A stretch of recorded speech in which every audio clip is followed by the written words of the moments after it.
Warahmatullahi wabarakatuh. Perkenalkan, nama saya Ismail, NPM 2014-2019 kelas reguler B1, PSIK Sekolah Tinggi Ilmu Kesehatan Bina Husada tahun 2022. Nama saya Supriyanto, NPM 2014-2019 023.P, Sekolah Tinggi Ilmu Kesehatan Bina Husada Palembang, kelas reguler B1, jurusan Ilmu Keperawatan. Dalam video ini saya akan mempraktekkan dalam mata kuliah keperawatan kritis, yaitu interpretasi keseimbangan asam basa Hb versus Stewart. Terima kasih. Yang pertama, seperti yang kita tahu bahwa pH normal pada tubuh manusia adalah 7,35 sampai 7,45. Nah, ini adalah pH normal di tubuh manusia. Tapi sebenarnya apa sih itu pH? Nah, kenapa pH itu dipengaruhi sama konsentrasi ion hidrogen? Nah, jadi pH itu merupakan negatif log dari konsentrasi ion H+ di dalam tubuh. Maksudnya apa negatif log dari ion H+ di dalam tubuh? Nah, inilah maksudnya. Jadi kalau kita lihat konsentrasi dari ion natrium misalnya pada tubuh manusia, yaitu 135 sampai 145 mili ekuivalen per liter. Sedangkan kalau kita melihat konsentrasi ion kalium di dalam tubuh adalah 3,5 sampai 5 mili ekuivalen per liter. Nah, itu adalah kadar yang normal. Sedangkan kadar normal ion hidrogen di dalam tubuh adalah 0,000004 ekuivalen per liter. Nah ya, 0,000004 ekuivalen per liter. Ini merupakan angka yang sangat kecil. Nah, untuk berurusan sama angka yang sangat kecil ini, rasanya susah kalau misalnya kita menggunakan notasi ini. Jadi notasinya dirubah dari konsentrasi ion H+ menjadi suatu notasi yang disebut dengan pH. Nah, pH tadi merupakan negatif log dari konsentrasi ion H+ kan, di mana konsentrasi ion H+ adalah ini.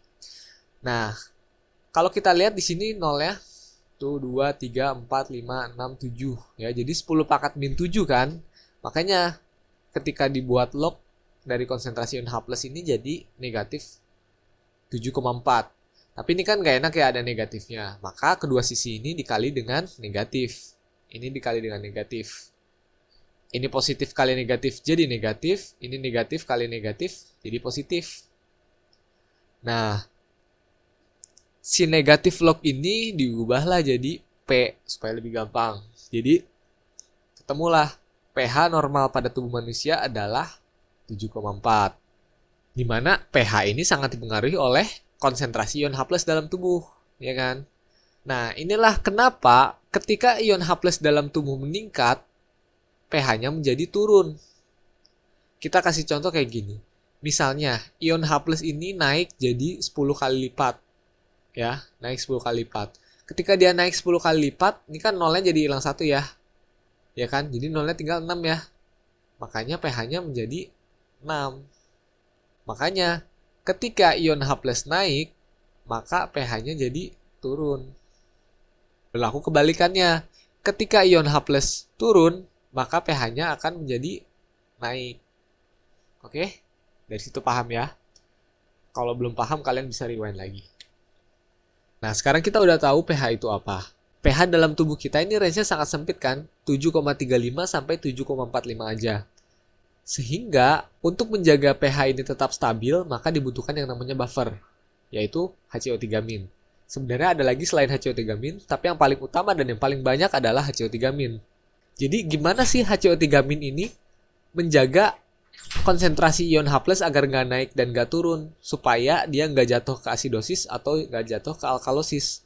Nah, cara kerja dari HCO3- adalah, jadi gini, misalnya, oke, sekarang kita anggap seseorang mengalami asidosis. Berarti ion H+-nya menjadi meningkat ya. Misalnya karena ketoasidosis diabetikum misalnya. Pada saat dia mengalami asidosis, HCO3 akan menjalankan fungsinya, di mana HCO3- ini akan berikatan dengan ion H+ yang naik tadi, sehingga akan membentuk H2CO3. Dan H2CO3 ini nantinya akan dipecah jadi H2O, air, dan CO2. Nah, CO2 ini nantinya akan dibuang melalui hiperventilasi. Makanya pada orang dengan ketoasidosis diabetikum atau asidosis yang lainnya, dia akan mengalami Kussmaul type breath ya. Jadi nafas cepat dan dalam. Itu adalah karena ini. Konsentrasi H plusnya meningkat, lalu berikatan dengan HCO3- sebagai buffer, membentuk H2CO3, lalu dipecah jadi H2O dan CO2, sehingga CO2-nya perlu dibuang, sehingga nafasnya menjadi cepat untuk mengatasi asidosisnya. Tuh. Tapi reaksi ini juga bisa dibalik apabila masalahnya dari respirasi. Misalnya pada orang dengan hipoventilasi, let's say karena asma atau karena PPOK, pokoknya ARDS lah. Ketika orang mengalami gagal nafas nih atau ARDS tadi, nafasnya kan lebih pelan ya, jadi hipoventilasi. Akhirnya CO2-nya ini nggak bisa dibuang ke luar tubuh. Peningkatan CO2 di dalam tubuh ini menyebabkan nantinya CO2 akan berikatan dengan H2O, membentuk H2CO3, dan akan dipecah jadi H+ dan HCO3-. Sehingga ketika CO2 meningkat, H+ juga akan meningkat, sehingga menjadi asidosis. Nah, dari kedua contoh tadi kita bisa lihat bahwa peningkatan konsentrasi HCO3- ini akan membawa pH darah menjadi lebih alkali atau lebih basa. Sedangkan peningkatan konsentrasi CO2 di dalam darah akan membawa pH darah menjadi lebih asam. Oke? Nah, itu tadi konsepnya. Apa itu pH, kenapa dipengaruhi sama H+, serta bagaimana cara kerja sistem buffer HCO3- dan CO2 dalam merubah dari pH darah. Oke, itu ya. Kalau misalnya masih bingung, coba rewind lagi sampai ngerti konsepnya kayak gimana. Nah, sekarang kita masuk ke analisis gas darah. Jadi untuk membaca analisis gas darah ini, beberapa hal yang perlu kita perhatikan adalah yaitu pH, HCO3- dan PCO2. Ini yang harus kita perhatikan. Misalnya ini ada kasus bahwa pH-nya 7,2. Saat kita lihat pH 7,2, ini kan berarti artinya darahnya asam ya. Berarti dia sekarang asidosis. Nah, sekarang kita lihat ke HCO3-. Kita tahu bahwa ketika HCO3- meningkat, dia akan membawa ke arah alkalosis kan. Nah, berarti kalau misalnya di sini pH-nya asam, berarti kita lihat apakah HCO3-nya turun atau enggak. Ketika misalnya kita lihat ini asam dan HCO3-nya turun, berarti ini masalahnya ada di metabolik, ya kan? Yaitu mekanismenya, contohnya yang ini. Ketika proses metabolik ini menyebabkan H+-nya meningkat, misalnya adalah KAD, maka HCO3- akan dipakai untuk mengatasi asidosisnya ini. Hingga kalau misalnya pada asidosis metabolik, pH-nya turun, terus HCO3- rendah. Tapi ketika kita lihat ke HCO3- hasilnya normal, kita lihat ke PCO2. Sebelumnya kita udah tahu bahwa peningkatan CO2 ini akan menggeser pH ke arah lebih asam, ya kan? Nah, makanya kalau misalnya pH-nya rendah nih asam, berarti apakah CO2-nya meningkat atau enggak? Kalau emang benar meningkat, berarti dia adalah asidosis yang respiratorik, di mana masalah pada sistem pernafasan menyebabkan CO2-nya meningkat dan menyebabkan konsentrasi ion H+-nya meningkat. Makanya kalau gini, asidosis respiratorik. Jadi kalau ketika pH asam disertai dengan penurunan HCO3, berarti adalah metabolik.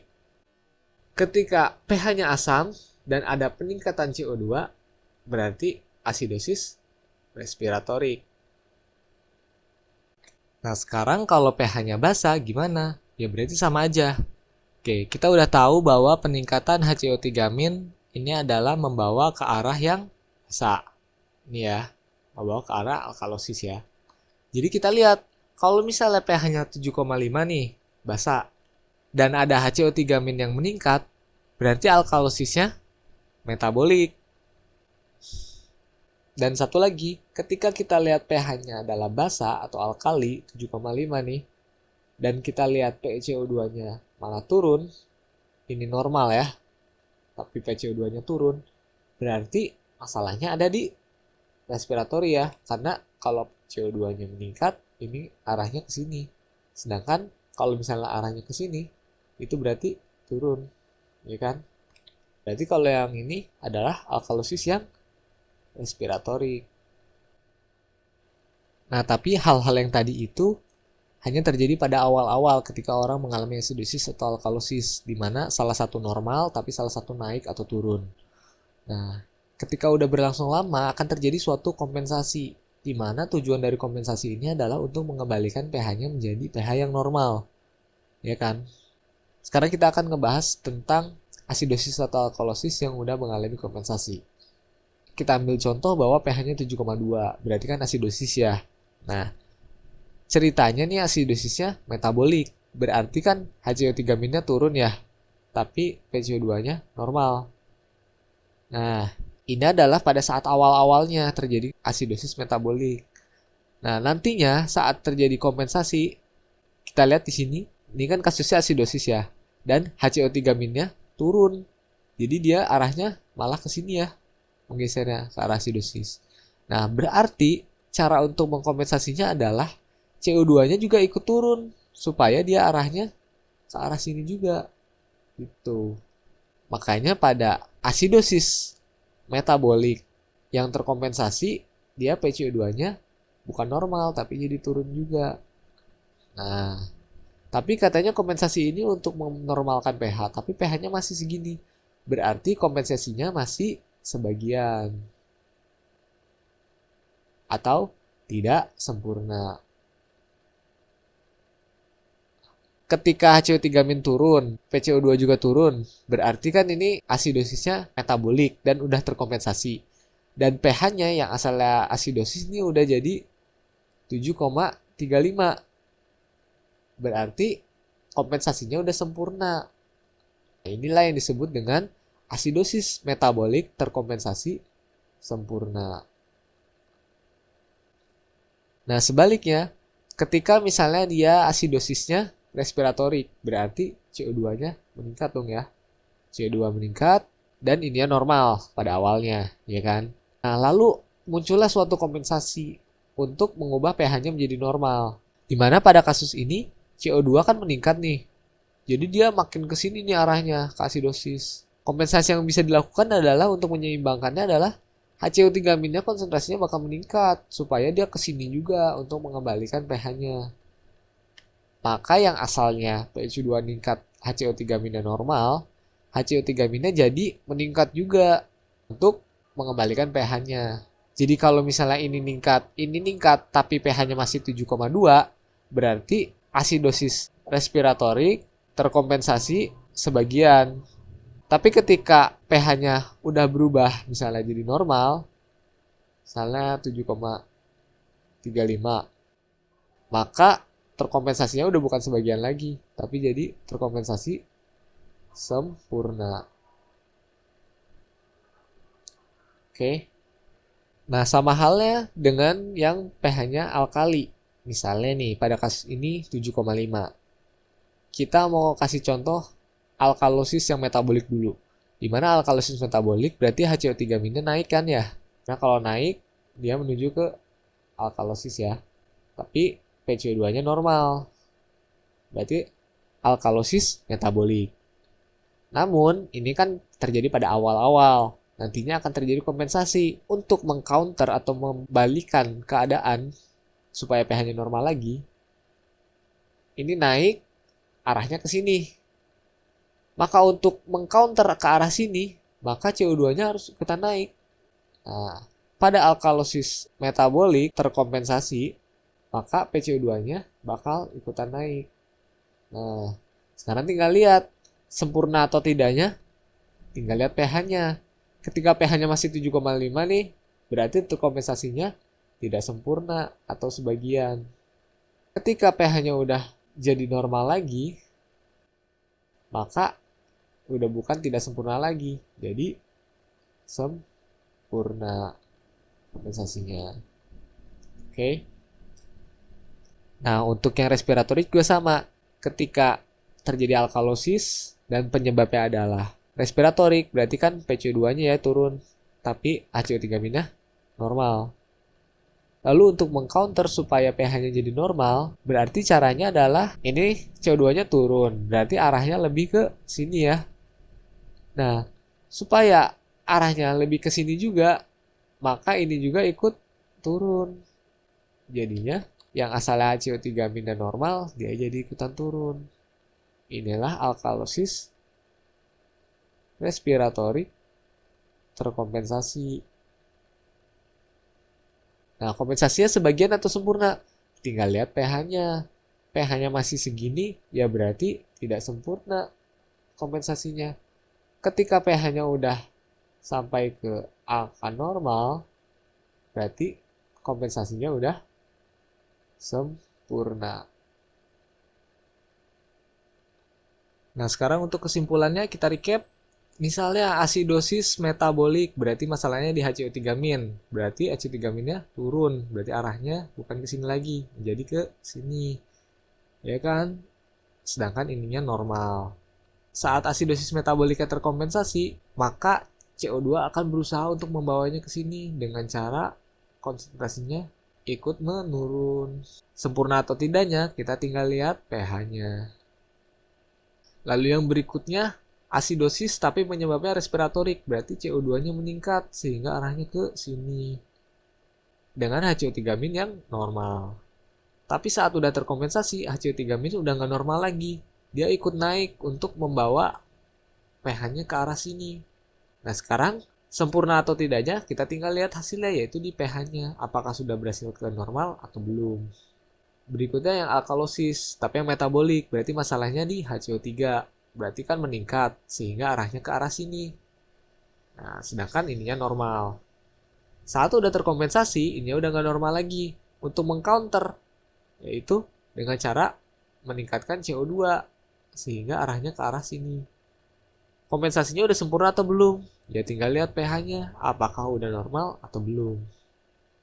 Yang terakhir, alkalosis, tapi masalahnya di respiratorik atau CO2. Berarti CO2-nya menurun, sehingga arahnya menjadi ke sini. Sedangkan ininya normal. Tapi saat dia udah terkompensasi, maka ini udah nggak normal lagi. Dia mengcounter supaya arahnya jadi ke sini, artinya dia kadarnya turun. Sempurna atau enggak kompensasinya? Tinggal lihat ke arah pH-nya. Kalau pH-nya masih alkalosis, berarti tidak sempurna. Kalau udah normal, berarti terkompensasi sempurna. Oke. Steward. Yang mungkin perlu kita pahami bahwa prinsip pendekatan Steward itu berbeda dengan prinsip Anderson-Hasselbalch yang sebelumnya sudah kita bahas, ya. Di mana Anderson-Hasselbalch berdasarkan dari persamaan CO2 ditambah H2O menjadi H2CO3 menjadi H+ dan HCO3-, sehingga ada komponen-komponen respirasi CO2 di situ dan komponen HCO3- di ginjal yang dinilai. Sehingga nanti akan dibagi menjadi gangguan asam basa, jadi alkalosis metabolik, asidosis metabolik, alkalosis respiratorik, dan alkalosis metabolik, membagi menjadi dua. Nah, pada pendekatan Steward, hal ini sedikit berbeda. Dia ada dua prinsip umum pendekatan Steward, bahwa yang pertama ada suatu elektronetralitas. Jadi larutan itu pasti punya muatan listrik netral. Artinya jumlah ion positifnya sama dengan jumlah ion negatif. Dan ada teori konservasi massa. Jumlah substansi yang ada itu harus tetap sama di dalam tubuh, kecuali dia ditambahkan, dibuang, dibuat, atau dihancurkan. Dua prinsip ini nanti akan menjelaskan bagaimana asam basa itu dinilai dengan pendekatan Steward. Pada pendekatan Steward, H+ itu ditentukan oleh komposisi elektrolit dan kadar PCO2. Kalau pada Anderson-Hasselbalch umumnya lebih dominan HCO3- dan CO2, tapi pada H+, pada Steward dia ditentukan oleh komposisi elektrolit dan juga CO2. Sehingga respiratoriknya tetap, komponen metaboliknya lah yang nanti yang akan banyak perbedaannya. Nah, di sini dikatakan bahwa konsentrasi ion H+-nya itu tidak sebanding, tidak setara dengan konsentrasi absolut ion kuat. Dan kita bisa lihat ada bahwa dia setara dengan perbedaan antara aktivitas ion kuat tersebut. Yang kita sebut namanya strong ion difference atau SID. Apa itu SID? SID itu adalah ketidakseimbangan muatan dari ion-ion kuat. Jadi jumlah dari basa kation kuat dikurangi dengan asam anion kuat, itulah yang kita sebut menjadi SID. SID inilah yang nanti yang menjadi panduan kita dalam menilai apa sih penyebab gangguan keseimbangan asam basanya. Semua ion kuat kita ketahui bahwa dia terdisosiasi sempurna kalau berada dalam larutan. Contoh Na atau Cl. Dan ketika dia terdisosiasi sempurna, maka tidak akan berpartisipasi pada reaksi kimia. Dan hubungannya ini nanti dengan suatu elektronetralitas. Bahwa seperti kita ketahui jumlah ion positif sama dengan jumlah ion negatif. Nah, ini mungkin juga sedikit mirip tapi berbeda ya, bahwa semua larutan tubuh manusia mengandung air, H2O, sehingga dia akan menjadi sumber H+ yang tak akan pernah habis. H+ tambah OH-. Ya, itu H2O menjadi H+ tambah OH-.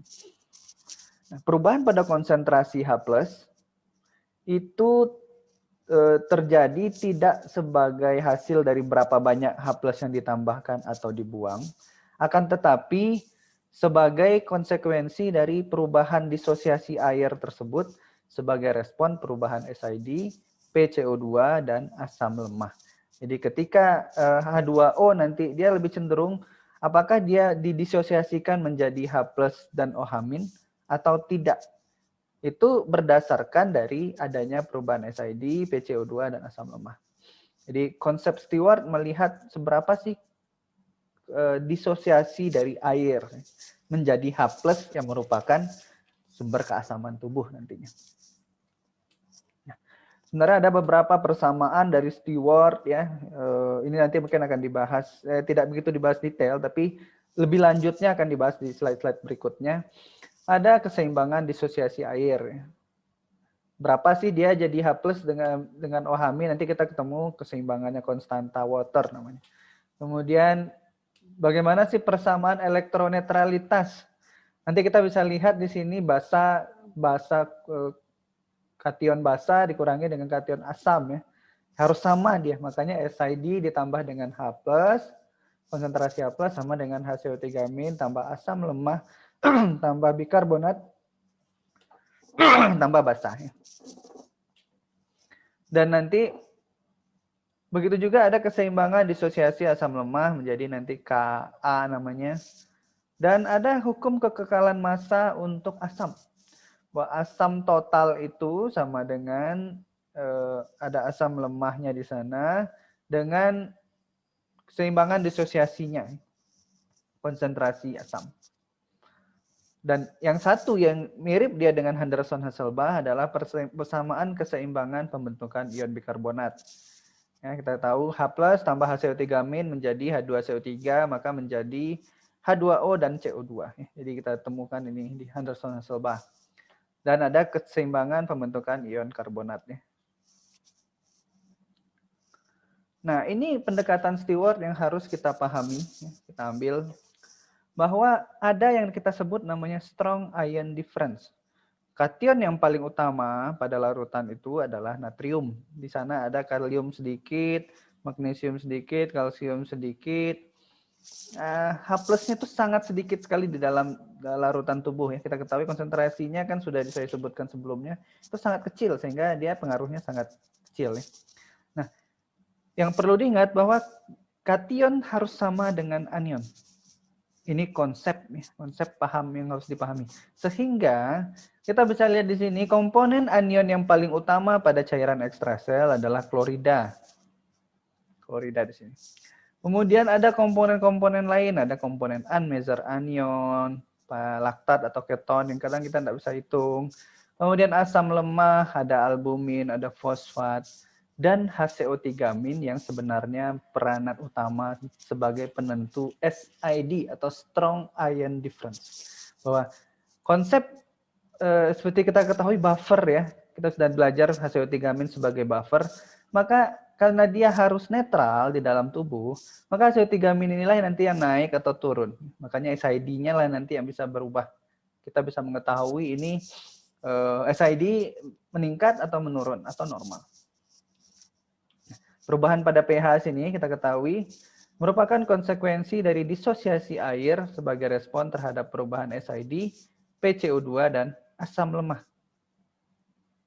SID, CO2 juga di sini, asam lemah. Sementara dan unmeasured anion juga sebenarnya peranan. Makanya dia ada dua komponen, dua variabel yang mengatur konsentrasi H+ itu. Ada independent variable dan dependent variable. Kita bisa lihat nanti di sini ya. Ini bagaimana peran dari disosiasi air dengan SID. Ya, Na paling utama, K ada sedikit, 4, yang lain kecil-kecil. H+ itu sangat sedikit sekali sehingga dianggap tidak ada di dalam kation. Kemudian ada Cl- yang paling besar.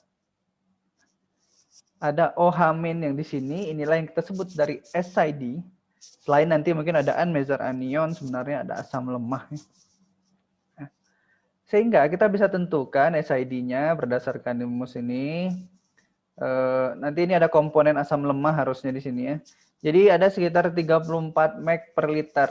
Ya, masih normal 30 sampai 38 masih oke lah ya. Kalau artinya komponen OH-nya selain dari HCO3 yang sebagian besar berasal dari HCO3 itu kita bisa hitung dari menggunakan SID. Karena konsep elektronetralitasnya harus dipahami. Jadi pasti harus netral antara kation dengan anion, tidak boleh tidak netral. Ini yang tadi udah saya jelaskan bahwa ada komponen natrium, klorida, unmeasured anion, asam lemah, dan SID. Nah, apa hubungan antara SID, kadar OH- dan H+? Pada keadaan SID yang menurun, kita bisa lihat Cl-nya naik atau natriumnya turun, terserah. OH-nya kecil, maka H+-nya akan cenderung lebih banyak ya. Kondisi di situ, maka kita sebut suatu keadaan asidosis. Sementara sebaliknya, pada kondisi SID-nya meningkat, OH-nya banyak, maka ini yang kita sebut alkalosis. Nah, ada dua variabel tadi yang sudah kita sebutkan pada slide sebelumnya, ada variabel independen dan variabel dependen. Variabel independen itu melibatkan karbon dioksida yang diangkat nanti menghasilkan PCO2 yang dikontrol oleh sistem respirasi. Ini nanti akan membahas bagaimana mekanisme respirasi. Dan ada strong ion difference, SID, dan weak acid atau asam lemah total. Kalau kita lihat dari strong ion difference itu komposisi elektrolit yang diatur oleh ginjal, dan asam lemah konsentrasi protein yang diatur oleh hati dan kondisi metabolik. Dan perubahan dari variabel ini akan merubah pH. Nah, kita bisa lihat di sini ada variabel dependen yang dipengaruhi oleh variabel independen tadi. Ada H+ sendiri, dia akan dipengaruhi oleh SID ya. OH- juga sama SID nantinya. CO3- nanti dipengaruhi oleh PCO2 juga. Asam lemah yang dipengaruhi oleh ini atot ya. Dan konstanta dan HCO3- sendiri. Nah, kita harus paham juga bahwa regulator terhadap SID itu dipengaruhi sangat tinggi oleh ginjal paling utama. Jadi memang seharusnya ini kuliah mengenai ginjal itu sudah dipahami dulu ya.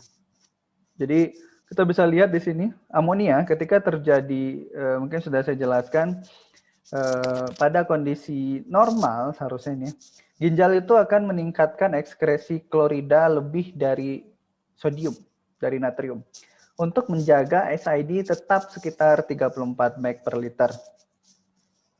Ya, ini peranan dari NH4, NH3 yang sudah saya sebutkan juga di kuliah sebelumnya. Topik keseimbangan asam basa oleh mekanisme ginjal, urinary buffer ini. Dia akan membuffer ini supaya Cl-nya tetap lebih banyak dibuang dan akhirnya memaintain plasma SID. Nah, tadi sudah dibilang bahwa 3 komponen ini akan mempengaruhi disosiasi air yang jadi H+ dan OH-, H+-nya nanti akan menghasilkan pH. Makanya kita bisa tentukan ini strong ion difference-nya, bagaimana pH-nya dari strong ion difference. Nah, ini adalah gambaran sebenarnya dari komponen Henderson-Hasselbalch sedikit sekilas ya. Kita bisa lihat ada normal asam basa di sini, HCO3- bagi CO2- adalah 20/1, pH 7,4. ketika terjadi peningkatan karbon dioksida, maka akan terjadi asidosis respiratorik. Kalau belum terkompensasi ya. Kita lihat nanti masing-masing. Begitu juga penurunan CO2, alkalosis respiratorik dengan rumus begini. Kemudian adanya penurunan dari HCO3-, asidosis metabolik, dan peningkatan HCO3- adalah alkalosis metabolik. Kelihatan di sini. Kalau dia kompensasi, ketika terjadi peningkatan CO2, dikompensasilah untuk peningkatan HCO3-. Kemudian kompensasi pada alkalosis respiratorik, penurunan CO2-nya dikompensasi dengan penurunan HCO3-.